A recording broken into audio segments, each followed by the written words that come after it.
जी sir, कोई बात नहीं सर।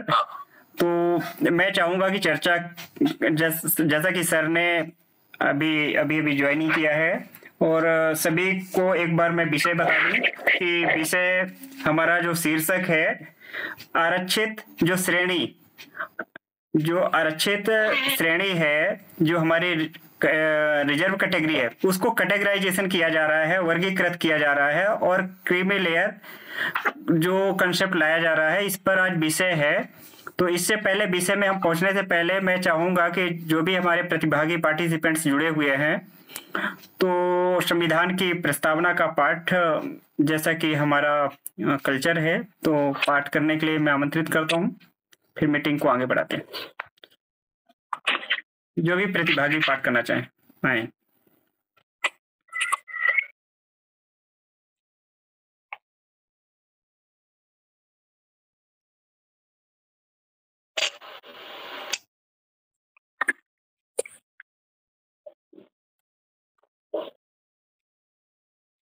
गिरीश सर।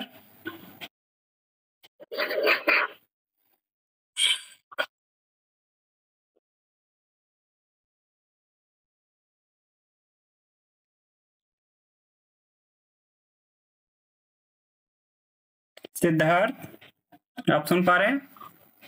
आप में से कोई भी प्रतिभागी आगे आए।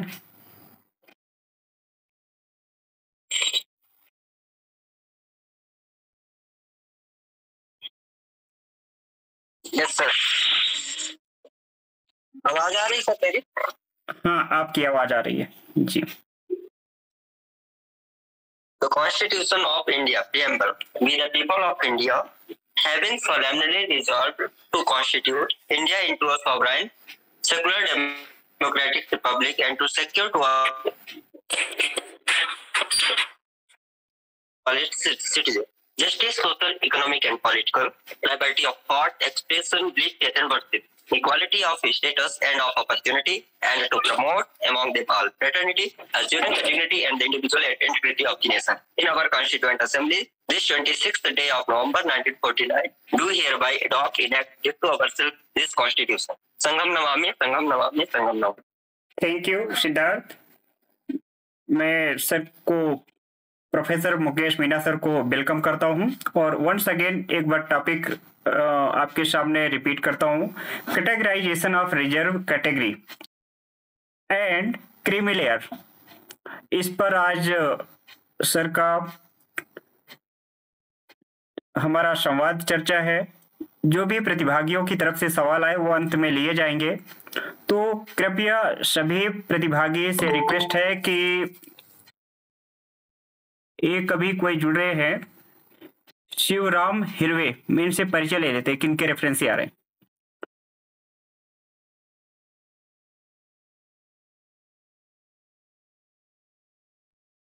शिवराम हिरवे, सुन पा रहे हैं सर? सर नमस्ते। नमस्ते, आप किनके रेफरेंस से जुड़े हैं सर? आप परिचय बताते हैं। हेलो, आप जी सर। आपको लिंक किन्होंने दी है?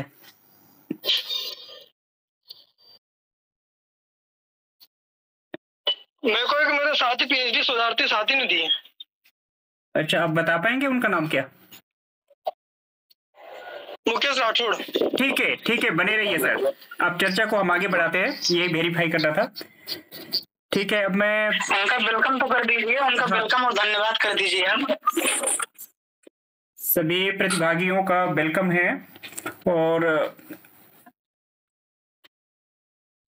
मुकेश राठौड़ सर। जी सर। हाँ, आपको भी थैंक यू सर। आवाज आ रही है? हाँ, सर को इनवाइट करने के लिए। तो once again I repeat the topic, categorisation of reserve category and creamy layer. तो इस पर शीर्षक है और इस शीर्षक पर चर्चा होगी। तो प्रोफेसर मुकेश सर हमारे बीच है, प्रोफेसर मुकेश मीना सर। तो सभी प्रतिभागी ध्यान पूर्वक इस कंसेप्ट को सुनेंगे। Sir, the most welcome sir, please. Thank you very much Narayan. ये काफी हॉट टॉपिक है और जिसका शीर्षक रहा है division of category and creamy layer. Supreme court का एक स्टैंड जजमेंट आया है जिसमें क्या है कि क्रीमी लेयर को जिसमें क्या है कि कैटेगरी को डिवाइड करने की बात की। अब मैं आपको एक बात बता दूं, कैटेगरी को डिवाइड करने की जब बात हुई, ये क्यों शुरू हुई, क्योंकि 2019 में इन्होंने EWS को इंट्रोड्यूस किया। EWS means economic weaker section.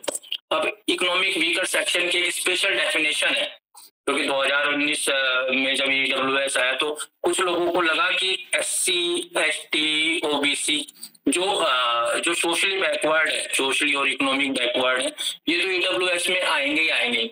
मतलब कुछ लोगों को इस तरह की गलतफहमी हो गई कि सोशली बैकवर्ड तो हमें, अब क्रीमी लेयर नाम क्या कि इकोनॉमिक वीकर भी है तो हमको EWS में भी रिजर्वेशन मिल जाएगा। तो वो एक साइलेंट सा मेंटेन करने लगे। और हुआ क्या, उसकी जब मॉडलिटी DOPT ने बनाई। अब DOPT सब चीज की मॉडलिटीज बनाता है, ये काफी इंपॉर्टेंट डिपार्टमेंट है।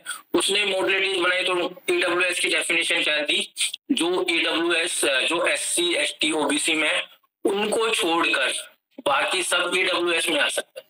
अब देखो इसके इम्प्लीमेंटेशन के बाद क्या होता है, या तो आप SC में है, या ST में, या OBC में, और इनमें जो नहीं है वो ही EWS में आ सकता है। तो मीन्स इस पॉइंट के बाद 100% रिजर्वेशन हो चुका है। 100% रिजर्वेशन का मतलब क्या है कि सभी कास्ट किसी ना किसी कैटेगरी के अंदर है और कोई दूसरे की कैटेगरी में जा नहीं सकता। तो अब कोई अगर ये कहा जाए कि UR नाम की कोई चीज नहीं है, अब UR नाम की कोई चीज नहीं है यानी कि 100% रिजर्वेशन। मैं इस बात को बार बार कह रहा हूँ कि आप अपने वाक्य में हमेशा कहें कि 100% रिजर्वेशन है, 100% रिजर्वेशन है, और कोई भी क्या है कि रिजर्वेशन से बाहर नहीं है। पहले क्या है कि SC, ST, OBC को कहा जाता है कि ये तो रिजर्व कैटेगरी है और हम मेरिट होल्डर है। अब कोई मेरिट होल्डर नहीं है। इसको आप अपने सेंटेंस में बार बार से रिपीट किए कि अब कोई मेरिट होल्डर नहीं है, सब न किसी कैटेगरी पार्ट है। दूसरी बात, जब EWS को आजकल आप देख रहे हैं कि EWS की सीटें ST, SC, OBC सभी से जा रही हैं केवल 10%, लेकिन मॉडलिटीज इस तरह की बनाई गई है कि टोटल सीट पर दिया जाएगा और सबसे पहले दिया जाएगा। अब टोटल सीट पर देना है तो ये 1950 से लागू कर दिया। मीन्स जब से SC, ST, OBC का रिजर्वेशन था तब से इनका भी लागू कर दिया। मीन्स अब उस रेशो को जो भी आपके इस पीरियड में क्रिएट हुई, जो स्पेशली एजुकेशन डिपार्टमेंट में निकल कर आता है हायर एजुकेशन, तो उसमें क्या है कि EWS भी उस रेशो से बढ़ा जा रहा है जो 1950 से लागू था। मीन्स आपको रिजर्वेशन मिला, किसी दूसरे को रिजर्वेशन मिला जो UR कास्ट में, अब सब बराबर है। क्यों? क्योंकि 1950 जितना भी डेटा जहां से भी कोई डिपार्टमेंट शुरू हुआ वहां से दिखाने की कोशिश की जा रही है। तो अब क्या है कि OBC का कह जो दिखाई देता है 27% दिखाई देता है और सीटें उसकी कम होती है, EWS का 10% ज्यादा। मतलब सब लोग सोचते हैं कि ये कैसे हो रहा है, कोई उनको लगता है कि कोई 420 कर रहे हैं वगैरह वगैरह, लेकिन वो पेपरों के अकॉर्डिंग कोई 420 नहीं करते हैं, क्योंकि पेपरों के अकॉर्डिंग 420 करने से गलती करने से उनको पनिशमेंट हो सकता है। तो वो according to rule means corruption, या क्या है कि करप्शन या फिर क्या है कि जो भी बातें अकॉर्डिंग टू रूल की जा रही है। अब रूल कैसे बनाया जा रहा है, ये जो क्या कि पद पे जो बैठे रहने वाले लोग हैं या DOPT में जो बैठे वाले लोग हैं उनके मन की बात ही रूल है। मीन्स लॉजिक सत्ता के कोने पर जाकर खत्म हो जाता है। आप कितने भी लॉजिक दे, कितनी भी मोरलिटी की बात करें, लेकिन अगर मैं डिसीजन कर रहा हूं तो मेरा जजमेंट ही फाइनल होगा। तो मीन्स 2019 के बाद कोई भी ऐसी कास्ट नहीं है जो कि रिजर्वेशन में नहीं आती हो। किसी को अगर इस बात में कोई गलतफहमी या कोई क्वेश्चन है तो वो पूछ सकता है, मैं 1 मिनट लूंगा इसमें, क्योंकि ये बहुत इंपॉर्टेंट क्वेश्चन है। नारायण कोई पूछना चाहेगा इस पर कुछ? किसी भी पार्टिसिपेंट की तरफ से कोई क्वेश्चन है, अभी कोई क्वेरी है? सर ने जो अभी प्रश्न रखा, आपके समक्ष जो बात रखी, उस पर कोई डाउट है तो बोले।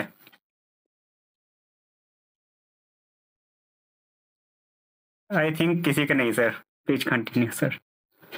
अगर ये कोई डाउट नहीं है तो आप अपनी बातों में इस चीज को लाएं कि आप भी रिजर्वेशन के पार्ट है। अब मैंने एक बहुत बड़ा मतलब काफी पहले एक जॉन एकरलोफ हमारे नोबेल लॉरिएट है, जॉन एकरलोफ नोबेल है, वो ये बताते हैं कि मार्केट में सिलेक्शन कैसे होता है। कि क्या है कि मार्केट में जब प्राइवेट नौकरियों में सिलेक्शन कैसे होता है, तो उसमें उनको कोई नॉलेज नहीं होती, लेकिन वो सोचते हैं कि जो मेरिट होल्डर है और क्या है कि जो मेरिट होल्डर है यानी कि जो क्या है कि SC ST OBC में नहीं है, ये तो रिजर्व कैटेगरी होगी, बाकी UR सारे मेरिट होल्डर है तो इन्हीं को ही लेना चाहिए।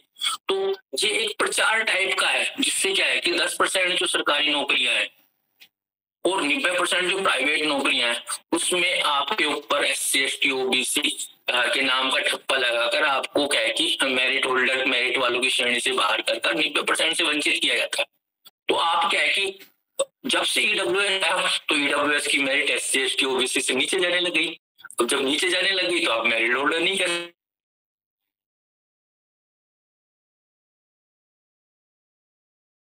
Definitely true sir. इसके लिए उन्होंने शुरू किया कि अब कैटेगरी को डिवाइड किया जाए। कैटेगरी को डिवाइड करने से क्या होगा कि जो कैटेगरी को डिवाइड करने से क्या होगा कि जो ज्यादा SC ST OBC के जो कैंडिडेट है जो सभी को कंपटीशन दे रहे थे, उनमें जो नीचे वाले जो कैंडिडेट है उनकी मेरिट कम जाएगी, EWS की थोड़ी सी ज्यादा जाएगी।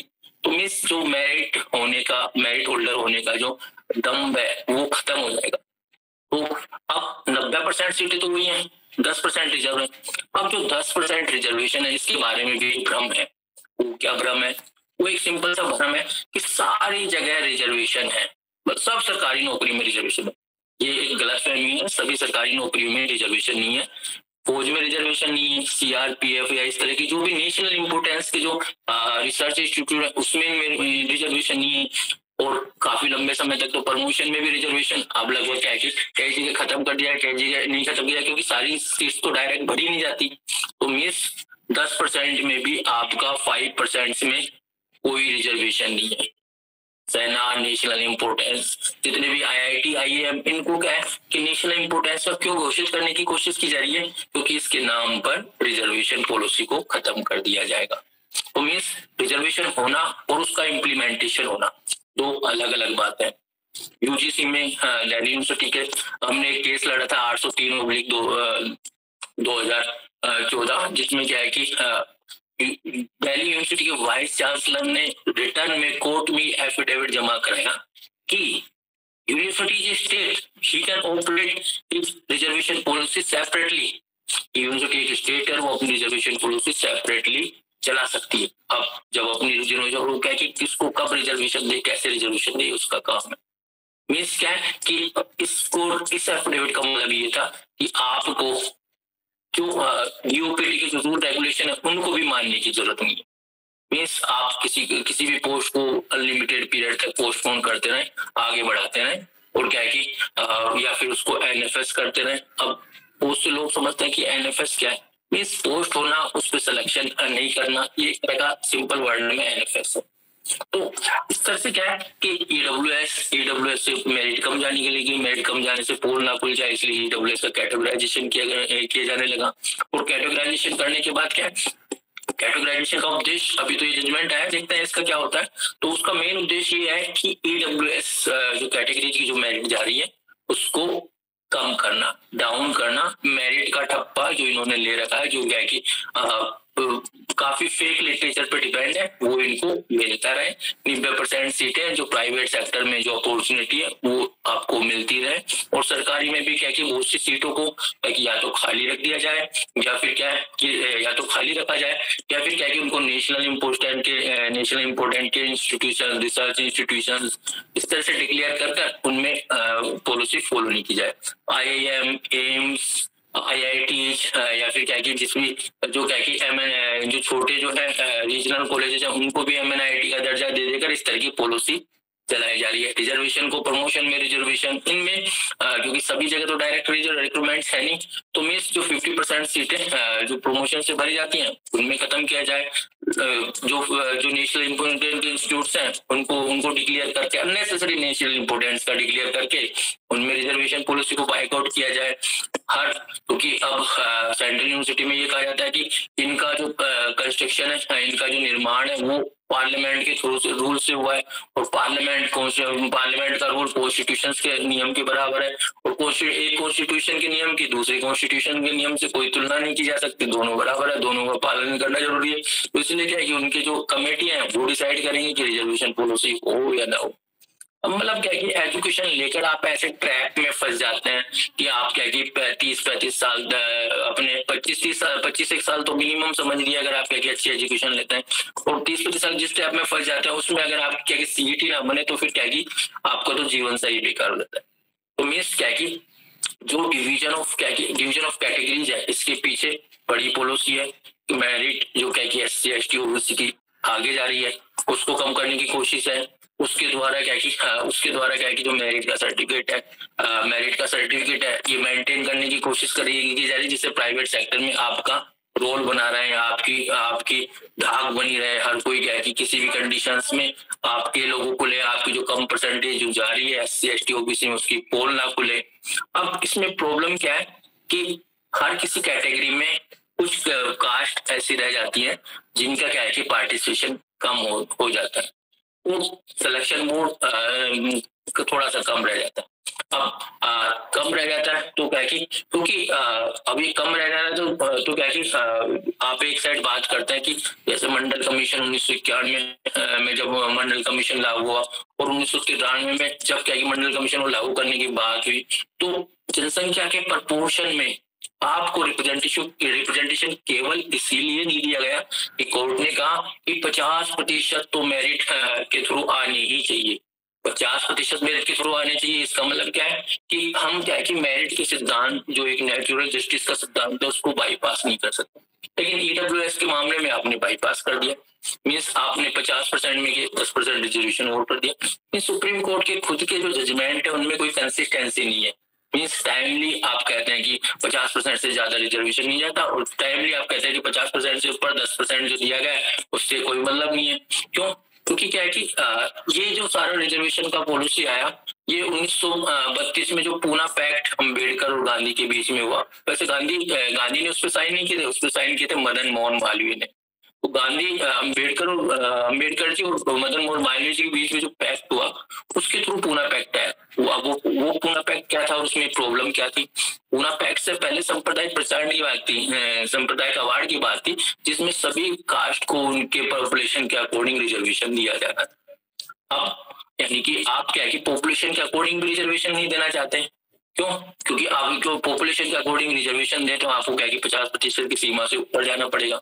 अब 50% की सीमा आपने लगा ली, आपने खुद ही क्या है कि 10% के मामले में उसको फॉलो नहीं किया, आपने 10% के मामले में फॉलो नहीं किया। आप क्या कि कैटेगरी को क्या कि डिवाइड किया जा रहा है। तो इसमें SC ST को थोड़ा सा SC ST को तो उनके पॉपुलेशन के आधार पर दिया जा रहा है रिजर्वेशन, बट क्या कि कैटेगराइज करने से उनमें क्या कि बड़ी सीटें जो इस समय पे खाली पड़ी, अब बड़ी सीटें खाली पड़ी हुई हैं। बैकलॉग शॉर्टफॉल जो ये कभी बढ़ते नहीं, क्योंकि बैकलॉग और शॉर्टफॉल हर कई जगह है सीटों को खाली, और उनको क्या कि 2-3 बार ये एडवर्टाइज करते हैं और उसको फिर क्या कि रिजर्व में कन्वर्ट करते हैं। तो उन्होंने एक मेथड बना लिया है कि कैसे क्या है कि सीटों को खाली रखा जाए। कैसे? अब खाली रखने का क्या तरीका हो सकता है? खाली रखने की एलिजिबल कैंडिडेट नहीं मिले, 12 एलिजिबल ये क्या कि हर स्तर की पोस्टों में प्रॉब्लम। तो अब एलिजिबल कैंडिडेट नहीं मिले, इसको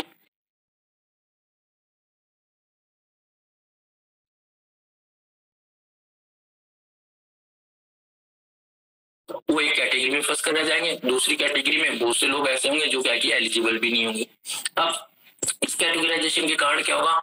ये जो लोग एलिजिबल नहीं हो पाएंगे, जो कैटेगरी SC की अगर 3-4 कैटेगरी बना दी जाए तो जो लोग एलिजिबल नहीं हो पाएंगे तो उनकी पोस्ट खाली रखी जाएंगी तो 2 बार एडवर्टाइज करने के बाद उनको क्या कि बैकलॉग में कन्वर्ट कर दिया जाएगा और फिर उनको UR से कर दिया जाएगा। मीन्स एक तरह से ये रिजर्वेशन घोटाला भी है कि UGC जो पैसा देती है, अगर मैं हायर एजुकेशन का एग्जांपल लूं, UGC पैसा देती है आपको क्या कि इतनी पोस्ट में इतनी SC की होनी चाहिए, इतनी ST की होनी चाहिए, इतनी UR की होनी चाहिए। लेकिन क्या है कि ये टोटल सीट पर पैसा देती है, उसमें उस प्रपोर्शन में उसको भरते नहीं है और उनका जो पैसा जो सैलरी के रूप में जाना चाहिए उनके पास, वो ना जाकर उनको क्या कि उन समुदाय के पास ना जाकर ये क्या कि डायरेक्ट इनडायरेक्टली अपने नाम पर ट्रांसफर करते हैं। मतलब एक तरह से क्या कि सैलरी ट्रांसफर घोटाला समझ लीजिए इसको। सीटों को खाली रखा जाए, खाली सीटों को 2-3 बार एडवर्टाइज कर क्या कि UR में कन्वर्ट कर दिया, और खाली भी रखा जाए तो क्या कि आपकी स्थिति तो बेकार होती ही है। में जो पैसा आपकी कम्युनिटी के पास आना चाहिए था, डायरेक्ट इनडायरेक्टली आने चाहिए था, आप भी हो सकता है आपकी कम्युनिटी के किसी पर्सन के पास पैसा आ रहा है, आपके पास सीधा नहीं आ रहा है, तो कई मिनटों पर आप उसके इनडायरेक्टली बेनिफिशियरी भी है। मीन्स कोई अगर सोशल काम होता है तो आपको थोड़ा बहुत तो कुछ पैसा देता ही है। आप क्या है कि आप उसको उसके नाम पर आप थोड़ा सा अपना स्टेटस मेंटेन करती हैं। दूसरे लोग भी हेजिटेट करते हैं कि क्या है कि इस फला फला सोसाइटी में इस तरह के लोग हैं, तो क्या है कि कुछ प्रोटेक्शन उनको मिलता ही है। तो इस तरह से क्या है कि ये एक तरह का सैलरी घोटाला, हजारों करोड़, हजार सैलरी का बजट जो क्या है कि हजारों करोड़ का है, तो ये भी घोटाला हजारों करोड़ में ही होगा। तो मीन्स क्या है कि कैसे आपकी आर्थिक स्थिति को वीक रखा जाए। अब जब आपकी आर्थिक स्थिति वीक होती है तो आप क्या है कि सस्ते दाम पर, कम कीमत पर कुछ भी करने के लिए तैयार है, और हमारा मोरल धीरे धीरे टूट ही जाता है। अगर हम लंबे समय तक बेरोजगार रहे तो हम अपने स्वाभिमान को भी मेंटेन नहीं कर पाए। मीन्स आपके पास पैसा जाने से कैसे रोका जाए। अगर आपके पास जा रहा है थोड़ा सा, आप क्या जा रहा है और थोड़ा सा प्रोस्पर हो रहे हैं और हर चीज में इफेक्टिवली पार्टिसिपेट कर रहे हैं। इफेक्टिवली पार्टिसिपेट कर रहे हैं कि बहुत से लोग कहते हैं कि फला फला व्यक्ति सिस्टम में इस पद पर था, उसने क्या है कि कुछ नहीं किया और रिटायरमेंट के बाद क्या है कि अब वो अम्बेडकर वादी बन गया है, या फिर आदिवासियों में कहते हैं कि क्या है कि वो समाज सुधारक बन गया है, या ओबीसी में भी इस तरह से कहते हैं कि लो एक बार।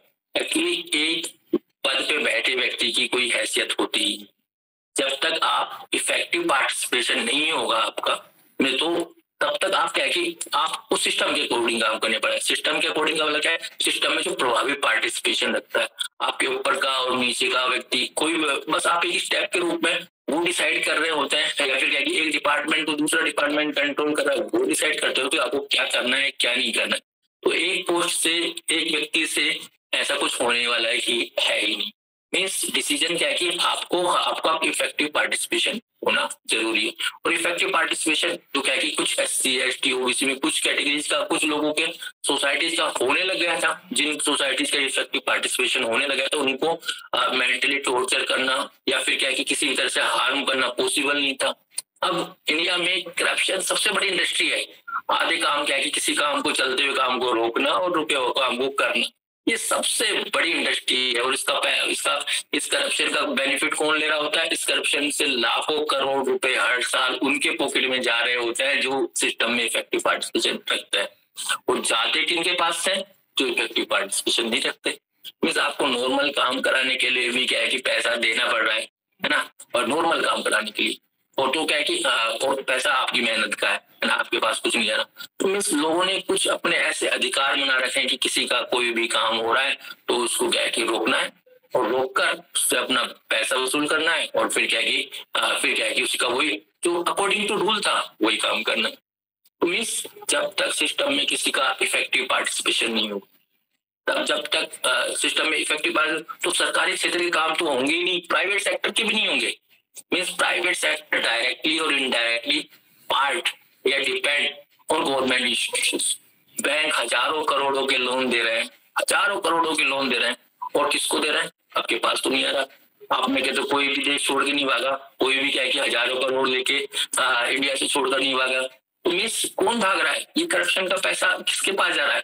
वो करप्शन का पैसा एक पार्टिकुलर सोसाइटी के पास जा रहा है। वो पार्टिकुलर सोसाइटी चाहती है कि उसके ऊपर कभी भी कोई वॉचडॉग ना हो, कोई सिस्टम में ऐसा ना पनवे जो क्या है कि उसको उसके गलत कामों को चैलेंज कर सके। आप गलत कामों को चैलेंज कर सके तो एक व्यक्ति तो कर ही नहीं सकता, तो एक व्यक्ति अब कर नहीं सकता। और क्या कि हम सबके सब किसी ना किसी सोसाइटी से जुड़े होते हैं। हमारा रहन सहन, खान पान, या फिर परस्पर जो अंतःक्रिया वो भी एक सोसाइटी के अंदर सीमित रहती है। आप अपने क्या कि शहर, मतलब हर किसी का बहुत बड़ा शक्ति होता ही नहीं है।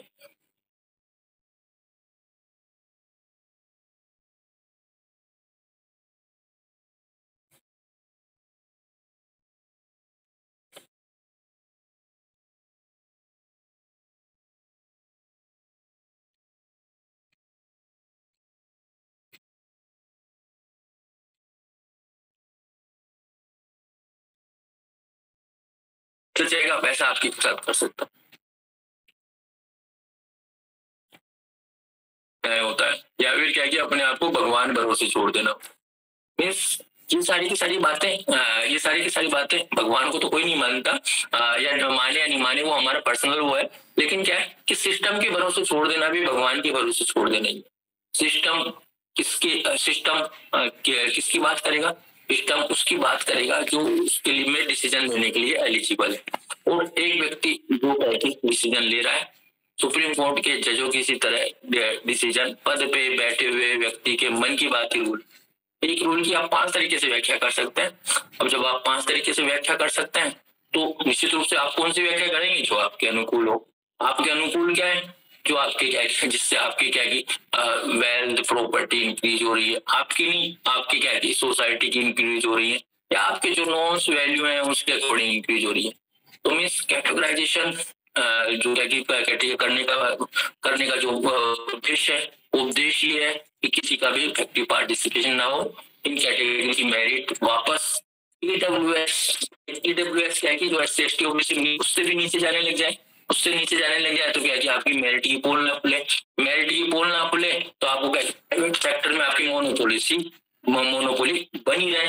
और आपको क्या कि आज के टाइम में प्राइवेट सेक्टर में भी जाना है, सरकारी क्षेत्र में भी जाना है। सरकारी क्षेत्र में भी कौन एंट्री करेगा इसका निर्धारण कौन करता है? इंडिया में जो सिस्टम चला रहा है, ऊपर वाले व्यक्ति डिसाइड करता है कि सिस्टम में कौन एंट्री लेगा।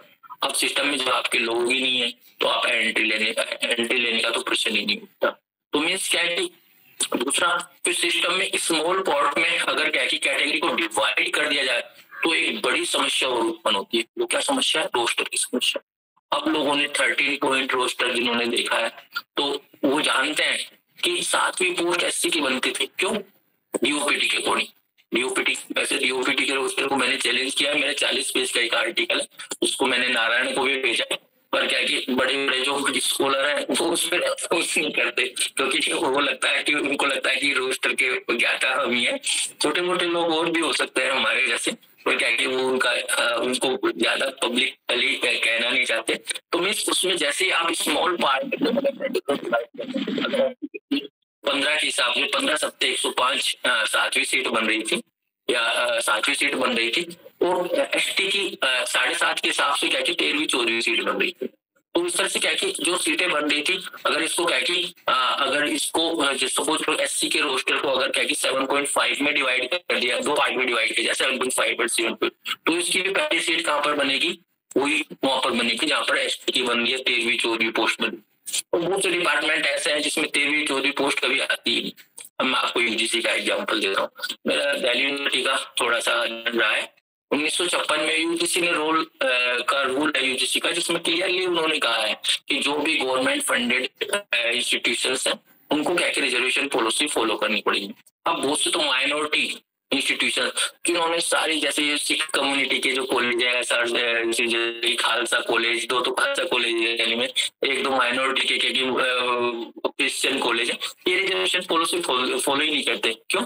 क्योंकि हमको तो कॉन्स्टिट्यूशन से सेपरेट एजुकेशन इंस्टीट्यूशन चलाने का कल्चर इंस्टीट्यूशन दिया हुआ है, उसकी पॉलिसी हम देखेंगे। तो 50% युवा को रिजर्व कर देते हैं, 50% खुद की रख लेते हैं और क्या की रिजर्वेशन पॉलिसी फॉलो नहीं करते। जबकि इन्होंने उसकी बिल्डिंग की एक ईंट सरकारी फंड से लेकर बनाई है, सरकारी फंड से लेकर बनाई, बट फॉलो नहीं करते। और जब स्मृत ईरानी ने जब क्या किया, एचआरडी मिनिस्टर थी, तो इन्होंने क्या कि जो भी केस किया, तो सरकार क्योंकि सरकार के खिलाफ सारे मामलों में सरकारी विटनेस है। मैं तो ये कहता हूँ सुप्रीम कोर्ट की कई मामलों में मेथोडोलॉजी गलत है। मीन्स आप जस्टिस के लिए जा रहे हैं और जिसने आपके खिलाफ क्राइम किया है वही विटनेस है, तो क्या है कि आप कभी प्रूव ही नहीं कर पाएंगे कि क्या है कि विटनेस की क्या है कि क्राइम किसने किया। सारे सरकारी इंस्टीट्यूशन रिजर्वेशन पॉलिसी फॉलो नहीं करनी चाहते और उन्हीं के डॉक्यूमेंट के आधार पर आपको सिद्ध करना है। तो उनमें एक इंटरनल कंसिस्टेंसी रहती है, तो इंटरनल कंसिस्टेंसी रहती है तो मीन्स क्या है कि तो आप कभी उसको क्या कि प्रूव ही नहीं कर पाते। तो 1956 की पॉलिसी थी, माइनॉरिटी इंस्टीट्यूशन ने कभी रिजर्वेशन दिया ही नहीं, उन्होंने तो कॉन्सेप्ट ही नकार दिया। और 1997 में जाकर एक जजमेंट है, सबरवाल जजमेंट, जिसमें क्या कि इनको रोस्टर फॉलो करना था 200 पॉइंट, जिसमें क्या कि रोस्टर देने की उन्होंने बात की। उसको इन्होंने क्या है कि 13 पॉइंट में दिया। 13 पॉइंट में क्या है कि स्मॉल पार्टी कार्ड एसटी की तो सीट ही नहीं बनी, एससी को 1 सीट मिल गई, जबकि क्या कि 15 पॉइंट तक 2 सीट उसको मिल जानी होती है। लेकिन क्या कि उसको 1 ही सीट मिल पाई, जो उसके रिजर्वेशन जो क्या कि परसेंटेज था उससे कम रही। अब जब आप इसको स्मॉल पार्ट में डिवाइड कर देंगे तो 13 point roster versus 200 point roster university as unit, जिसके लिए है कि जंतर मंतर पर 2006 से लेकर 2019 तक हजारों डेमोन्स्ट्रेशन किए, हजारों भूखे पेट लोग अपने घर से जाते थे, आए आए करके आ जाते थे, वो कह के उनका सबका रिजल्ट बेकार कर दिया। मीन क्या है कि आपने स्मॉल पॉट में डिवाइड कर कर एजुकेशन में तो एक तरह से रिजर्वेशन पॉलिसी को दोबारा 13 पॉइंट रोस्टर की तरह फेल करना चाहते हैं। दूसरा क्या है कि ये सारी समस्या उन सब डिपार्टमेंट में क्रिएट होगी जिन डिपार्टमेंट में क्या कि सीटें बहुत कम आती है, और क्या कि किसी में 5-10 सीट आती है तो उनको 50-50 साल के लिए पोस्टपोन कर देना चाहते हैं। मैं एक कॉलेज में था जिसमें 100 साल तक एक एसटी की सीट नहीं बनी, मतलब 100 साल तक एक एसटी की सीट नहीं बनी और अभी ईडब्ल्यूएस की सीट बटा रही है। तो ये सब मॉडलिटीज का खेल होता है, मॉडलिटीज का खेल होता है। और रोस्टर चेंज करने के नाम पर दिल्ली यूनिवर्सिटी का मैं जानता हूँ कि 1997 से 2013 के बीच में जो भी पोस्ट है उनको क्या कि SC/ST की बनती थी, तो बेस चेंज कर 2013 के तो उसमें बहुत सारी चीजें आ गई।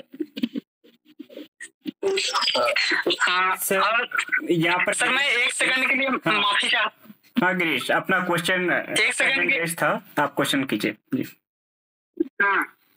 सर मैं क्वेश्चन नहीं, मेरा एक अपना ओपिनियन है सर की बात पे, मेरा एक विचार था तो मैं वो सोचा कि मतलब वो बात यहाँ पे थोड़ा रख ली जाए। जैसा सर ने अभी बताया कि मतलब एक्चुअली सर हमारे यहाँ पे लाइट नहीं है और इसलिए चेहरा दिखेगा नहीं अंधेरे की वजह से। Okay please continue. हाँ, तो एक्चुअली जैसा कि सर ने अभी बताया जो है कि, तो मैं इस पे यही बात कहना चाहूंगा कि जैसे ये सर ने बताया कि एसटी की एक सीट भी नहीं आई, तो मैं सर आईआईटी खड़गपुर में भी अभी इसके पहले था जो है कि, और क्या कहते हैं central university of Andhra Pradesh में रहा, और ऐसे बहुत सारे जो है कि इंस्टीट्यूशंस में हम लोग जहां भी रहे जो है कि सब चीजें देखे। और जो ये लोग इस तरीके से नहीं करते और ईडब्ल्यूएस को धड़ाधड़ ये लोग प्रमोट करते हैं, मतलब उनकी सीटों को निकालते हैं, आगे बढ़ावा देते हैं। तो एक बार जो जैसे तिलक की तरह जो है कि ये लोग इसको अपना इस तरीके से ईडब्ल्यूएस की सीटों को बढ़ाना और उनकी सीटों को कम कर देना, ये लोग जैसे तिलक की तरह अपना जन्मसिद्ध अधिकार समझते हैं।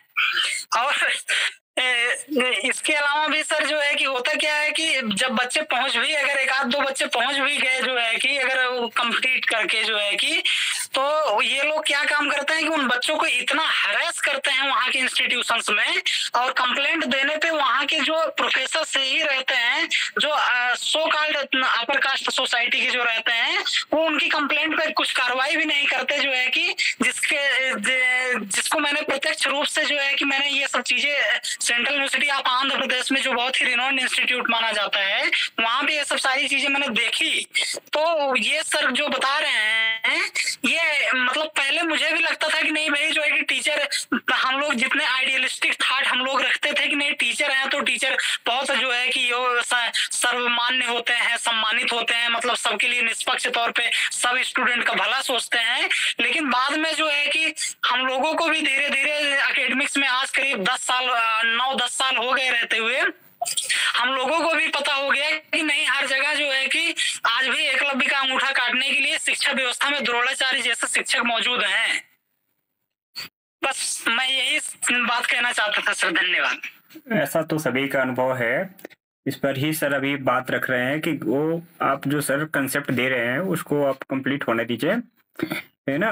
क्योंकि ऐसा कई बार हुआ कि सर ने जो बताया ना 2013 तक 13 पॉइंट रोस्टर, उसके बाद क्या हुआ कि इन्होंने जो गेस्ट में, एडहॉक में, कॉन्ट्रेक्चुअल और पार्ट टाइम और यहाँ तक कि एक्सपर्ट लेक्चर के रूप में, जैसे क्लासेस नहीं है तो उस टीचर को किसी और टीचर के थ्रू, और पैसा किसको जा रहा है। तो आप यहाँ पर जो सर बात बता रहे हैं गिरीश सर, आप ये कंसंट्रेट करें कि जो सेंट्रल गवर्नमेंट जो बजट देती है, बजट का सप्लाई कैसे होता है, वो इकोनॉमिक पॉइंट ऑफ व्यू जो हमारे एजुकेशन सिस्टम से किस प्रकार से कहना चाहिए कि एक व्हाइट कॉलर जो जॉब है उसमें जो कहना चाहिए जो बजट का जो पाइपलाइन सप्लाई है मनी का, उसको समझिए सर बता रहे हैं। Sir please.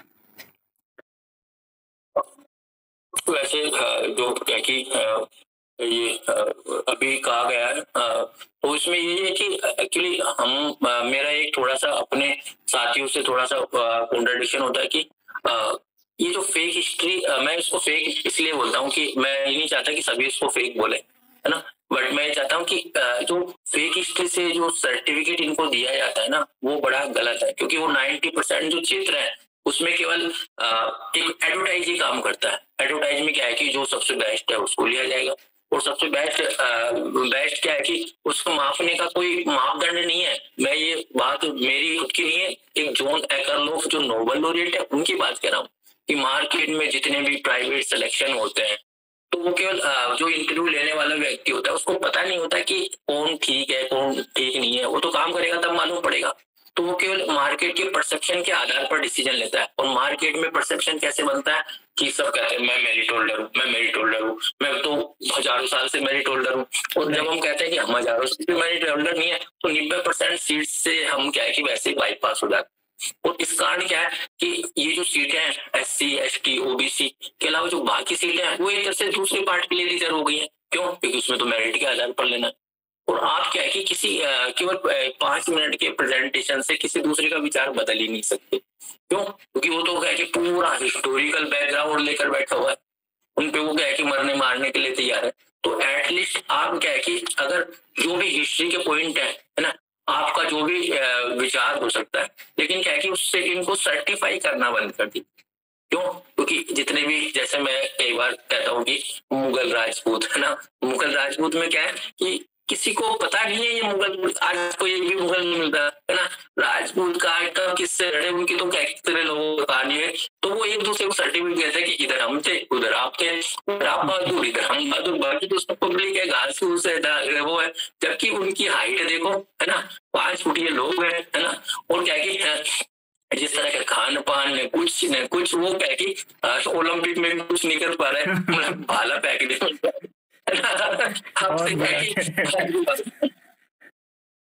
और जहाँ पर क्या है कि मैं एक बात कहता था कि जहाँ पर बंदूक की सीमा शुरू होती है वहाँ पे तलवार की सीमाएं खत्म हो जाती हैं।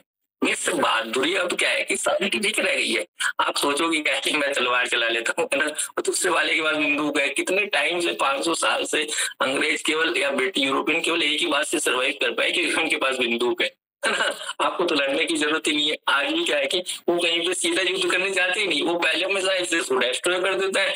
फिर क्या है कि उनके हाथ में जो गन मशीन है उसकी रेंज इतनी है ना, आपकी तो गोली टुस हो जाएगी, उनकी आपको लगेगी। तो आज साइंस का युग है, बहादुरी के पैमाने दूसरे हैं, बहादुरी के पैमाने दूसरे हैं, तो हिस्टोरिकल पैमाने भी दूसरे ही थे। तो इसलिए हमको क्या है कि कभी किसी को मेरिट का सर्टिफिकेट नहीं देना है, क्योंकि मेरिट का सर्टिफिकेट प्राइवेट सेक्टर में आपकी नौकरियों को इन्फ्लुएंस करता है। प्राइवेट सेक्टर में व्यक्ति क्या चाहता है, अच्छे से अच्छा व्यक्ति चुनूंगा, अच्छे से अच्छे काम पे, तो वो परसेप्शन के आधार पर काम करता है। परसेप्शन कहाँ से बन रहा है? हिस्ट्री से बन रहा है, लिटरेचर से बन रहा है। हिस्ट्री लिटरेचर पॉलिटिक्स का काम कर रही है, ये सब मिलकर क्या है इकोनॉमिक्स को डिसाइड कर रहे हैं। तो इसको मेरिट का सर्टिफिकेट किसी को भी ना दे, हिस्टोरिकल बैकग्राउंड के आधार पर तो कभी ना दे, कभी ना दे। दूसरा 90% के बाद भी जो 10% सीट है वो अगर आप मेरिट का सर्टिफिकेट दूसरे को देंगे तो फिर वो उनके लिए इनडायरेक्ट आपने रिजर्व कर दी। और क्योंकि आजकल तो क्या है कि EWS में 100% रिजर्व के बाद 100% रिजर्व है, तो 50 में 10 माइनस करके जो 40% सीट बन जाती है वो मेरिट के आधार पर जाती है। तो मेरिट का सर्टिफिकेट कभी किसी को ना दे, और वो अगर आप नहीं देंगे तो क्या कि हो सकता है कि उसमें क्या कि SC ST OBC भी ज्यादा सेलेक्ट हो जाए। क्यों? क्योंकि उनको भी क्या है कि 5 मिनट में तो कोई प्रूव नहीं कर पा रहा, कोई परसेप्शन के आधार पर ले रहा है, तो क्या है कि उसमें भी इक्वल पार्टिसिपेशन की बात होनी चाहिए। तो मीन्स क्या है कि एक तो क्या है कि कैटेगरी को डिवाइड करना एक गलत मैसेज है। गलत मैसेज से मेरिट कम होगी, एफिशिएंसी गिरेगी, और क्या है कि एफिशिएंसी गिरेगी, और इससे क्या है कि 13 पॉइंट टू 100 पॉइंट स्मॉल सीटें पोस्टपोन होगी, इफेक्टिव पार्टिसिपेशन बढ़ेगा, और दूसरे क्षेत्रों में भी इसका प्रभाव आपको देखने मिला। तो मैं आज इतना ही कहूंगा, बाकी अगर आपको ये चीजें इंटरेस्टिंग लगे तो मैं आगे भी इसको एनालिसिस कर सकता हूँ। पर कोई क्वेश्चन अगर आप पूछना चाहें तो आप पूछ सकते हैं। Thank you sir. जी नारायण। और हम चाहेंगे कि डिस्कोर्स इसमें मेरा एक क्वेश्चन है। हाँ बोलिए कंटिन्यू।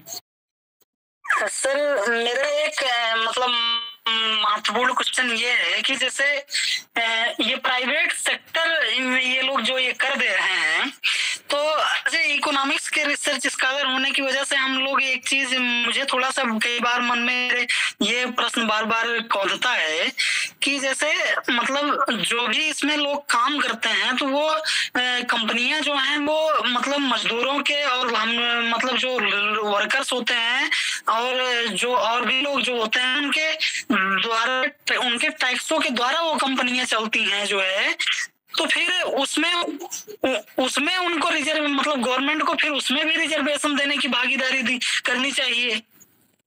इस पे जरा थोड़ा सा प्रकाश डालिए। देखो अगर जब क्या है कि आजकल तो स्थिति है कि केवल टैक्स से सरकारें नहीं चल रही है, टैक्स के अलावा सरकारें बैंक से उधार लेकर भी चलाई जा सकती है। हजारों करोड़ रुपए हर साल बैंक से उधार लेते हैं। टैक्स जो क्या है कि आपके प्राइस का है, जैसे जो भी आपका प्रोडक्ट है उसका पार्ट बन जाता है। अब ये सारी कॉन्सेप्चुअल चीजें हैं, इसमें क्या है कि पद पे बैठा हुए व्यक्ति डिसाइड करता है कि किसको कहाँ पर रिजर्वेशन देना है, कहाँ पर रिजर्वेशन नहीं देना, या रिजर्वेशन को आप एक तरह से भागीदारी कहें कि जब सबका कंट्रीब्यूशन है तो सबको भागीदारी मिलनी चाहिए। क्योंकि जैसे ही आप रिजर्वेशन की बात करने लग जाते हैं तो क्या है कि ऐसा लगता है कि जैसे आप मेरिट की बात नहीं कर रहे। अब रिजर्वेशन 100% है तो सभी की भागीदारी जरूरी है, सभी टैक्स दर है, सभी की भागीदारी जरूरी है। और रिजर्वेशन के आर्टिकल को पनिशेबल बनाया जाए। पनिशेबल मतलब क्या है कि भले ही आप क्या है कि इसमें को क्या है कि जेल या इस तरह की सजा नहीं लिया, लेकिन फाइनेंशियल जो क्या है कि पनिशमेंट वो जरूर रखा जाए। क्यों? क्योंकि जितना फाइनेंशियल पनिशमेंट इस कैटेगरी को नुकसान इस कैटेगरी उतना तो उसको दिया जाना चाहिए, उसका 10%, 20%, 50%। क्यों? क्योंकि एक व्यक्ति का डिसीजन ये डिसाइड कर रहा है कि पैसा इधर से इधर कैसे ट्रांसफर। तो मीन्स क्या है कि अभी तक रिजर्वेशन रोस्टर के जो रूल है वो पनिशेबल ही नहीं है। मीन्स एक कमेटी इंडिया का सिस्टम है जो डिसीजन मेकिंग सिस्टम है, वो इस तरह का कि कमेटी बना के कोई भी डिसीजन ले लो और कमेटी किसी के लिए रेस्पॉन्सिबल नहीं है। और सरकार के सारे नियम क्या है कि नियम कानून क्या है कि गवर्नमेंट प्रेसिडेंट ऑफ इंडिया के नाम से लागू होते हैं, व्यक्तिगत कोई रेस्पॉन्सिबल नहीं है। तो मीन्स क्या है कि कॉन्स्टिट्यूशन को अप्लाई करने की जो मॉडलिटीज हैं उनको इम्प्रूव किया जाए। मतलब हम क्या है कि कॉन्स्टिट्यूशन के नाम पर कॉन्स्टिट्यूशन कर हर चीज को एक्सेप्ट कर लेते हैं, उसको क्या है कि हमको थोड़ा सा मॉडिफाई करना चाहिए, कॉन्स्टिट्यूशन को प्रॉपर तरीके से इम्प्लीमेंटेशन करने की बात करनी चाहिए। और जो उसका गलत करता है, इम्प्लीमेंटेशन गलत करता है, उसको पनिशेबल करना है। सर कॉन्स्टिट्यूशन इतना सब्जेक्ट आपने बहुत अच्छा एक्सप्लेनेशन दिया यहाँ पर। मैं एक बात अभी कई हमारे NRI प्रोफेसर भी हैं, उनके ओपिनियंस आ रहे थे। मैंने सुनने के बाद ये भी देखा कि उनका कहना है कि जब हमारा भारत आज़ाद हुआ तो स्वतंत्रता सेनानी जो घोषित किया, स्वतंत्रता सेनानी घोषित करने के बाद लोगों को पेंशन दी गई और उसमें फर्जी नाम जोड़े गए, मुफ्त में उनको पेंशन दी गई। बाद में जो जमीनें भी बांटने का नंबर आया तो जमीनें भी बांटी गई। जमीन जब बांटने का नंबर आया तो ये कहा जा रहा था कि हमारा जो कॉन्स्टिट्यूशन है वो कहना चाहिए कि संपत्ति का अधिकार, वो किसी की संपत्ति नहीं ले सकते। तो यह अड़ंगा सबसे पहले जब लैंड रिफॉर्म की बात आई तो सुप्रीम कोर्ट ने रोका था। और जब लैंड डिस्ट्रीब्यूशन, अब उसको संविधान में संशोधन कर लिए उन्होंने अपने अनुसार। बाद में इन्होंने उनको जो लैंड थी, लैंड स्वतंत्रता सेनानी के नाम पर, काफ़ी सारी फ्रीडम फाइटर्स के नाम पर लैंड दे दी, लैंड डिस्ट्रीब्यूट कर दी। तो उनके पास तो एक तो पेंशन गई, दूसरी चीज़ के लैंड भी गया जहाँ जिस तरफ की हमारे किसी भी स्कॉलर का नज़र नहीं जाता। फिर बाद में आई बात कि जब जिसके पास पैसा होगा, और फ्यूडलिज्म स्ट्रक्चर तो बाद में जनरेट हुआ है, अभी इंडिपेंडेंस के बाद। इसके पहले तो फ्यूडलिज्म का सारी लैंड होती किसके पास थी? वो लैंड जो सिस्टम है ये बाद में एक तरीके से इसमें भी मोनोपोलिस्टिक्स किया गया कि किसी के पास 1000, 2000, 5000 एकड़ जमीन है, अभी भी है। और ये जमीनें जैसे उनके पास पहुंच गई तो आज एजुकेशन में उनका अब कब्जा, जमीन के पहले उन्होंने पैसा, अब इसके बाद ये जमीन के बाद अब इंस्टीट्यूशन पर उन्होंने कब्जा करना शुरू कर दिया। तो ये सुप्रीम कोर्ट भी एक टूल की तरह काम कर रहा है। अब तो सर आवाज कट रही है सर, अभी आवाज आ रही सर? और हद तब हो गई कि जब उन्होंने कहा कि हम 7 जज एक तरफ बिठा दिए और 7 जज एक तरफ बिठा दिए, 4 जज एक तरफ फैसला दे दिए, वो सुप्रीम हो गया फैसला। तो the Paramount of the institute, ऐसा करना चाहिए कि जो पार्लियामेंट हमारा, जो भारतीय संसद है, द इंडियन पार्लियामेंट सिस्टम है, वो तो सुप्रीम है, वो पैरामाउंट इंस्टीट्यूशंस है। तो यदि उसके अगेंस्ट जा रहा है तब तो ये सिस्टम तो पूरा ही, आप जैसा कहा, तो पूरा नरेशन वही है चल रहा है, और मेरिट का परसेप्शन तो लोगों के जहन में डाल रखा है। तो सबसे बड़ा तो ये चीज है। हमारे बच्चे जो इन्फीरियरिटी कॉम्प्लेक्स से जूझ रहे हैं, जैसे अभी गिरीश सर ने बताया, तो जो टीचर्स देख रहे हैं वो यही सोच रहे हैं कि ये क्या हो रहा है इनके साथ। ये बच्चे जो है कि उनको लग रहा है कि हम वीक है, हमारे पास मेरिट्स नहीं है, जैसा कि वेस्टर्न कल्चर में हुआ कि पहले एक दे दो, गोल्ड हो गया, दूसरा ब्रॉन्ज, सिल्वर, और तीसरा ब्रॉन्जी हो गया। तो इस तरीके से जो सोशल कैटेगराइजेशन शुरू किया, तो ये भी उन्होंने अपने हित के लिए किया। तो ये बात है सर। दूसरा ये कि एक्चुअली जैसे जमीन का तुमने एग्जांपल लिया, ये बड़ा टेक्निकल इशू है एक्चुअली। जब हम ये बात करते हैं कि 5,000 बीघा जमीन तक, सबसे बड़ा प्रॉपर्टी डीलर सरकार है। मीन्स सरकार ने सभी के कागज बनाने के बाद क्या है कि 90% लैंड फ्री रह गई। अब क्या है कि जब सरकार बड़ा टेक्निकल तरीके से गेम खेलती है कि आपको इसलिए नहीं मिल रही कि फलाने के पास जाता है वो नहीं दे रहा।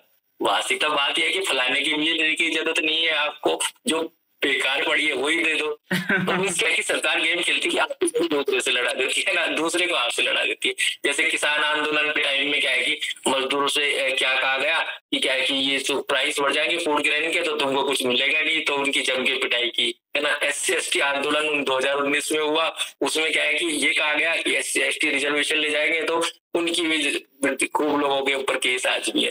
तो मीन्स क्या है कि उसका काम ही है कि एक को दूसरे के सामने खड़ा कर देना। रास्ता हमेशा ऐसा निकालो कि क्या है कि आपके इंटरेस्ट, जो विजडम जो लोग होते हैं वो क्लियर नहीं बता सकते। इतनी जमीन सबकी 5-5 हजार की हो जाए ना, तो भी बहुत सारी लैंड ऐसी है जो क्या है कि डिस्ट्रीब्यूट करके सभी को बांटी जा सकती है।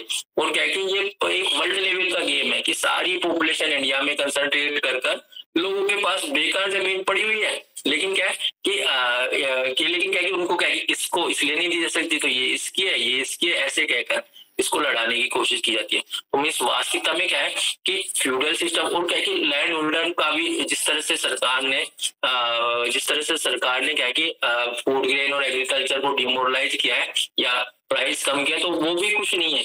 मीन्स आपको क्या है कि हमको कोशिश ये करनी चाहिए कि हमारे रूल रेगुलेशन ऐसे, अगर सरकार आज के टाइम में भी सबको एक प्लॉट दे दे, सभी को दे दे, है ना, तो क्या है कि तो हाउसिंग जो इंडस्ट्री वो ठप्प बढ़ जाएगी, बिल्डर को नुकसान हो जाएगा, है ना। क्योंकि बिल्डर का काम क्या है कि पूरे व्यक्तियों की पूरी जिंदगी की कमाई एक बार। लेकिन सर एम्प्लॉयमेंट जनरेशन तो बढ़ जाएगा। एम्प्लॉयमेंट से हम क्या करते हैं, अल्टीमेटली हमको क्या कि एम्प्लॉयमेंट करके, जैसे अगर आप काम 5 घंटे काम करने में लग जाता है तो 10 घंटे एम्प्लॉय होके भी आप क्या कर लेंगे। तो मीन्स अल्टीमेटली जो हमको रिसोर्स मिलते हैं, मीन्स आपने क्या कि पूरी जिंदगी काम कर एक प्लॉट खरीदा और एक प्लॉट आपको बिना उसके मिल जाए। अब क्योंकि वो तो बेकार पड़ा हुआ है। मैं तो देख रहा था यूनिवर्सिटी में जानवरों को भी एंट्री नहीं दी जा रही। मीन्स रूल रेगुलेशन आज भी तो जानवरों के ऊपर भी लागू कर दिए। जो पहले नहीं सर देखिए आजकल क्या है, आप तो जेनो किसे बहुत अच्छे से जानते हैं सर। वहाँ तो इतने सारे जो है कि जानवरों को एंट्री मिलती है और वहाँ वाइल्ड लाइफ कंजर्वेशन जो रूल है बहुत अच्छे से काम करता है सर। मतलब पर क्या कि उन्होंने गेट लगाया हुआ है, जिन 4 की जगह 5 जानवर, उसी जानवरों को उनकी लिमिट दिखा दी जाएगी। मीन्स सरकारी जमीन जो एक व्यक्ति दिल्ली में घर तोड़े जा रहे हैं, और क्या है कि इतनी लैंड आप बाहर जाकर देखो तो आपको आदमी दिखाई नहीं देंगे। भाई आपकी लैंड किसकी है ना, वो एक झोपड़ी क्या है कि बना लेता है कोई व्यक्ति, है ना। तो आप क्या है कि दिल्ली में तो ऐसा लैंड आपने बेसिक फैसिलिटी आप एक पार्टिकुलर एरिया में अवेलेबल कराएंगे, दूसरे एरिया में अवेलेबल नहीं कराएंगे। क्यों? क्योंकि क्या है कि वहां का उससे क्या है कि आपकी पूरी बिल्डर्स उससे पूरी जिंदगी कमाई ले। चलो आपने 4 को क्या है कि रोजगार दे ही दिया, व्यक्ति से उसकी जीवन भर की कमाई छीन ली, मीन्स आपने क्या किया, आपको रोजगार कैसे मिला, आपको मजदूरी करने का। मेरा ये खुद का कैलकुलेशन है कि आप सारे रिसोर्सेज जो पहले के टाइम में फ्री अवेलेबल थे उससे खुद मेहनत करके काम करें और अपना घर बनाए, और वही आपको क्या कि दूसरे से बनवाए बजट सिस्टम में, तो आपको 3 गुना काम करना पड़ेगा। मीन्स आप जो, मैं जैसे खुद के बारे में बताऊं, मैं अपने मकान का कमरा खुद बना सकता हूँ, तो मैं मेरा जितना वर्किंग आवर्स लगा है ना, अगर मैं दूसरे से बना रहा हूँ तो मेरे को उसका 3 गुना करके जो काम करने वाले हैं उनको पे करना पड़ेगा। अब ये ऐसा क्यों हुआ? क्यों? क्योंकि इसमें वर्कर्स के अलावा सारे बिजनेसमैन का प्रॉफिट आ गया, जिन्होंने क्या कि और सरकार के पूरे टैक्स आ गए। तो क्या मीन्स क्या कि आपको खुद का मकान बनाने के लिए एक तिहाई हिस्सा सरकार को देना पड़ रहा है, एक तिहाई बिजनेसमैन को देना पड़ रहा है, मजदूरों को देना पड़ रहा है, जो सारा काम आप खुद कर सकते थे। तो आपके होते हुए काम को रोका जाए, फिर उसमें क्या कि 2/3 हिस्सा सरकार, 1/3 सरकार लेगी, सरकार में बैठे बैठे पावरफुल लेंगे, 1/3 मार्केट में बैठे हुए पावरफुल लेंगे, और 1/3 मजदूरों को रोजगार के रूप में दे दिया जाएगा। और आप में मजदूरी है उनमें कि आप खुद के यहाँ पर नहीं दूसरी जगह काम करने जा रहे हैं। इस तरह की चीजें हैं जो टोटलिटी में देखने पर समझ में आती है, और जो क्या कि किसी फॉर्मल कोर्स में कभी लिखी भी नहीं जाएगी। जी गिरीश सर, यहाँ पर एक बात आई, डॉक्टर अम्बेडकर का व्यू है लैंड रिफॉर्म को रिलेटेड, कि जो किसान है, जो उन्होंने कहा कि जो कोऑपरेशन सिस्टम होना चाहिए किसानों के बीच में जो लैंड्स को लेकर के, और वो कोऑपरेटिव सोसाइटी के थ्रू रन किया जाए ये जितनी लैंड है। तो ये लैंड लेस और लैंड नेस की जो समस्या है लैंडलॉर्ड की, तो ये समस्या को अपन किस तरीके से मिनिमाइज फ्यूचर में, ऐसा कभी पॉलिसी के रूप में हम कुछ ऐसा कुछ है हमारा क्या रिव्यू? देखो अभी भी हमको क्या है कि ये क्या देखना हो जाए कितनी लैंड प्राइवेट है, कितनी लैंड क्या है कि प्राइवेट नहीं है सरकार के अंडर में।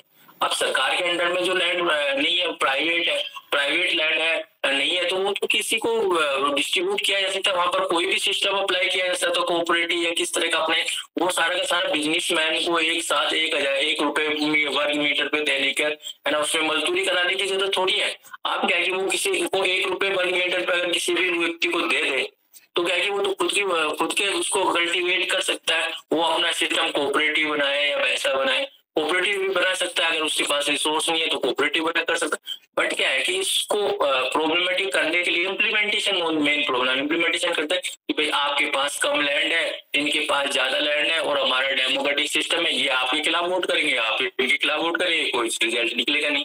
मीन्स बात ये कि जो ऐसी लैंड है जिसका कोई लैंड जो आप सरकार के करते, तो उसको यूटिलाइज करो फर्स्ट, फिर उसके बाद बात आती है, तो फिर क्या है डिस्ट्रीब्यूशन की बात आएगी। क्यों? क्योंकि क्या कि उसके बाद डिस्ट्रीब्यूशन की बात आती है। और क्या कि आज के टाइम में इतनी लैंड किसी के पास भी मतलब बहुत ज्यादा इतना पॉपुलेशन बढ़ा दिया गया है कि किसी के पास भी 2, 4, 5 बीघा से ज्यादा लैंड नहीं है, या तो उसकी क्या कि लैंड और क्या कि लैंड नहीं है। और जिस तरह से क्या है कि लैंड रिफॉर्म इंडिया में भी क्या है कि जिस तरह से 1952 में जागीरदारी अधिकतर बनाने के जिस तरह राजा महाराजाओं को बांटी गई है, उनके क्या है कि डोमेस्टिक वर्करों को बांटी गई, तो वो एक गेम था। उसके बाद का क्या कि वो एक गेम था, उसमें 200 क्या कि बीघा लोगों को बांटी गई। तो उस समय कितनी बांटी गई उसको क्या प्रॉपर डिस्ट्रीब्यूशन है, लेकिन उसके बावजूद भी आज भी कैपिटलिस्ट को है ना, कैपिटलिस्ट को अनलिमिटेड लैंड बांटी जा रही है। और क्या कि वो मार्केट में लैंड को आने ही नहीं देना चाहते, वो लैंड को ब्लॉक करता है। एग्रीकल्चर में आप क्या कि 1/3 पे ही आप 1/4 पे ही आप घर बना सकते हैं, मतलब एग्रीकल्चर पे सीधा कंस्ट्रक्शन नहीं कर सकते, एग्रीकल्चर सीधा कॉमर्शियल नहीं कर सकते। उनके इतने बड़े बड़े चार्ज है कि आप एक बार मतलब सरकार को एक लमसम अमाउंट या तो आप लीगल रूप में दो या इलीगल रूप में दो, आपको देना ही पड़ेगा। मीन्स आपके पास से जाएगा, सरकार के पास गया तो वो किसके पास गया वो हमको पता है, सरकार में जो इफेक्टिव ग्रुप है उसी के ऊपर खर्च हो रहा है। तो मीन्स क्या है कि इस तो मॉडलिटीज होती है, वो जो पार्टिसिपेशन अगर हम जैसे लोग बनाए तो अलग मॉडलिटीज बनेगी, और दूसरे लोग बनाएंगे तो उनके इंटरेस्ट। तो मीन्स लैंड रिफॉर्म भी लागू किया जा सकता है, बिना कॉन्ट्राडिक्शन के लागू किया जा सकता है, किसी की लैंड लिए बिना भी लागू किया जा सकता है यहाँ पर बिना। लेकिन यहाँ पर ऐसा लगता है कि गवर्नमेंट का ना, जो हम कैपिटलिस्ट की बात करते हैं, ऐसा लगता है कि गवर्नमेंट में जो बैठे लोग हैं, इफेक्टिव पार्टिसिपेटिंग जो कर रहे लोग हैं, वही अपना एक ऐसा करना चाहिए कि अल्टरनेटिव वो उन्होंने स्टैंड या अल्टरनेटिव अपना एक सिस्टम जो है के रूप में चला रहे हैं, वो है कैपिटलिस्ट, ऐसा मुझे लग रहा है। क्योंकि कोई बाहरी हैंड जो है ना, एंड जो कहते हैं हम कि इकोनॉमिक्स में कि इनविजिबल हैंड, तो जो गवर्निंग जो इनविजिबल हैंड है वो कौन है? वो कहना चाहिए कि वो कैपिटलिस्ट है, ऐसा लग रहा है मुझे गवर्नमेंट से। बिल्कुल, क्योंकि क्या है कि जनरली जैसे क्या है कि ये पावरफुली डिसाइड करता है जो आपसे ज्यादा एजुकेटेड है, जिन्होंने सिस्टम पहले बनाया और आप सिस्टम में बाद आए, तो आप उनकी टर्म्स ऑफ ट्रेड पे आ रहे हैं और वो सिस्टम भी तब तक एग्जिस्ट है जब तक आप उनकी टर्म्स ऑफ ट्रेड मानते रहेंगे। तो क्या है कि अगर सभी के जैसे क्या है कि किसी भी गाँव में का एग्जाम्पल है, अगर सभी के कागज बना दिए जाए ना तो 90% लैंड बेकार सरकारी वैसे ही हो जाएगी। सभी के जो जितना भी कोई 1 बीघा का 2 बीघा पे का कर ले, 2 वाला 4 पे का चल, उसके बावजूद भी क्या है कि बहुत सारी लैंड सरकारी हो जाती है जो आजकल किया जा रहा है, और फिर वो किसको जाएगी? वो कैपिटलिस्ट को जाएगी। वो बांटी जा सकती है, और जिनके पास है उनको भी और देकर भी बांटी जा सकती है। मीन्स जिसको लगता है कि मेरे पास 4 बीघा बांट ली, जिसके बाद 3 है उसको भी 1 दे दो, है ना, आपकी भी 4 हो गई, है ना, एक को भी 4 दे दी, है ना। अब ये भी कुछ तो सर मैं यहाँ पर और जो हमारे पार्टिसिपेंट्स उनके क्वेश्चन लेना चाहता हूँ कि हमारे साथ राधेश्याम सर का क्वेश्चन था, आते ही समय उनके क्यूरियोसिटी थी कुछ क्वेश्चंस को लेकर के, और मुकेश सर तो हम बारी बारी से लेते हैं सर थोड़ा। राधेश्याम सर सुन पा रहे हैं क्या?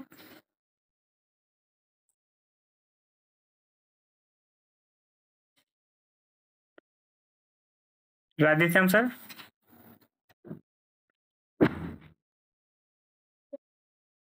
हमारे साथ सिद्धार्थ भी है और मुकेश सर। सिद्धार्थ, आपका कोई क्वेश्चन है सर के साथ?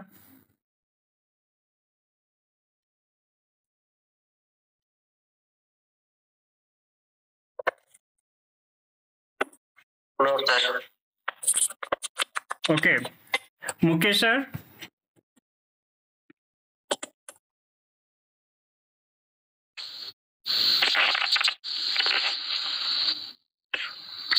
हाँ सर। हाँ राधे श्याम सर, आपका क्वेश्चन है कोई? तो आप नहीं, हाँ बात रखे सर। हाँ आवाज आ रही सर? क्वेश्चन नहीं है सर। अच्छा ओके मुकेश सर, ओके कोई बात नहीं। मुकेश सर आपकी तरफ से।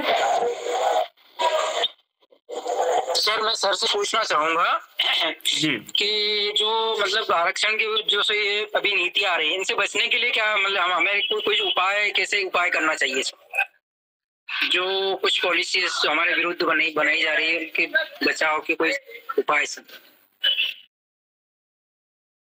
देखो, इस तरह की जो पॉलिसी बनाई जा रही है तो उसका सबसे पहला तो ये है कि लोगों को है कि इंटेलेक्चुअल्स की मीटिंग्स कराकर उनसे राय लेनी चाहिए।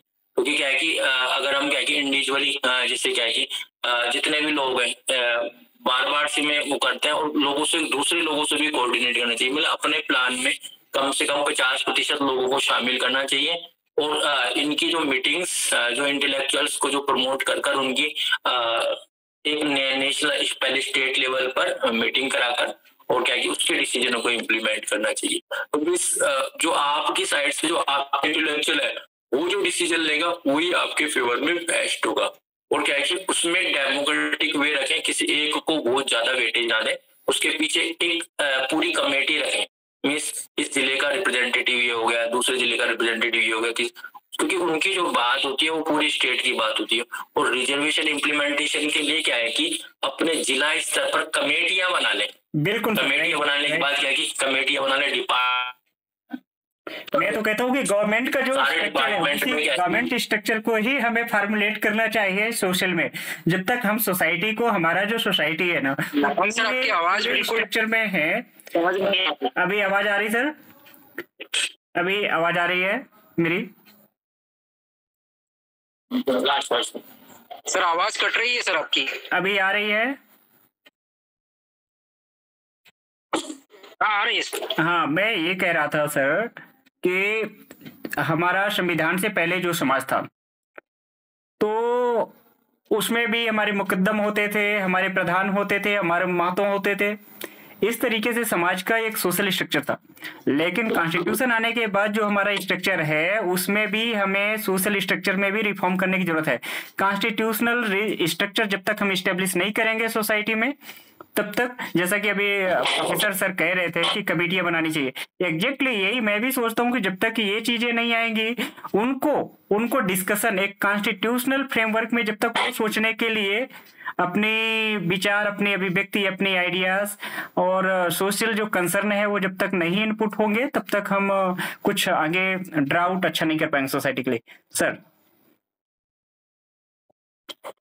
बिल्कुल, मेरा भी यही कहना है कि अपन डिपार्टमेंट वाइज, नेशनल लेवल पर, स्टेट लेवल पे, क्योंकि अभी तक कोई वाचडॉग ही नहीं है, कोई मतलब कौन क्या कर रहा है उसके ऊपर कोई क्या की कंट्रोल भी नहीं है। और क्या की तो क्या की जैसे कमेटियां बन जाएंगी वो उसको क्या की पब्लिकली करेंगी, तो पब्लिकली आने के बाद क्या है कि ये चीजें लोग अपने अपने लेवल पर प्रयास करना शुरू कर देंगे।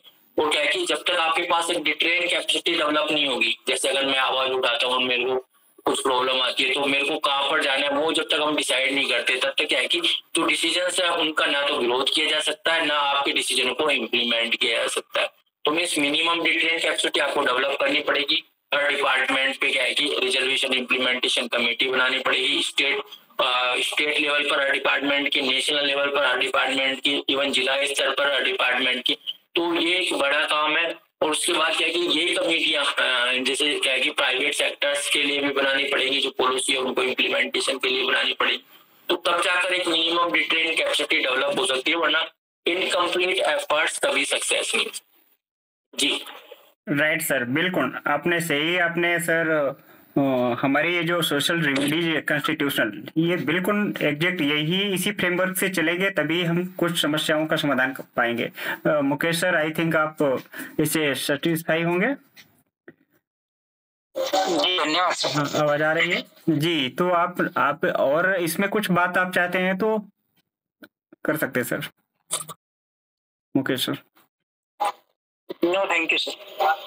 ठीक है सर, तो आज की मीटिंग में मुझे ऐसा लगता है कि सभी सेटिस्फाई है, और हमारा जो जेन्युइन क्वेश्चन था और हमारा जो बर्निंग इश्यूज था वो आज बहुत ही अच्छा हमने ह्यूज डिस्कस किया इन डेप्थ। तो सर अपनी तरफ से और कुछ अभी इनपुट्स है सर? आज का इतना ही है। मेरा भी क्या है कि मुझे ध्यान नहीं रहा, तो मैं इसलिए थोड़ा लेट हो गया। और मैंने क्या है कि टाइम भी दे दिया था। पहले जनरली मैं कहीं जाता नहीं हूँ, लेकिन आज दे ही दिया था मैंने टाइम। तो मैं मीटिंग को इधर समाप्त करें। जी सर, जी जिसको भी अगर क्या है तो पर्सनल कॉल कर सकता है नारायण और गिरीश पर। बिल्कुल सर, बिल्कुल सर।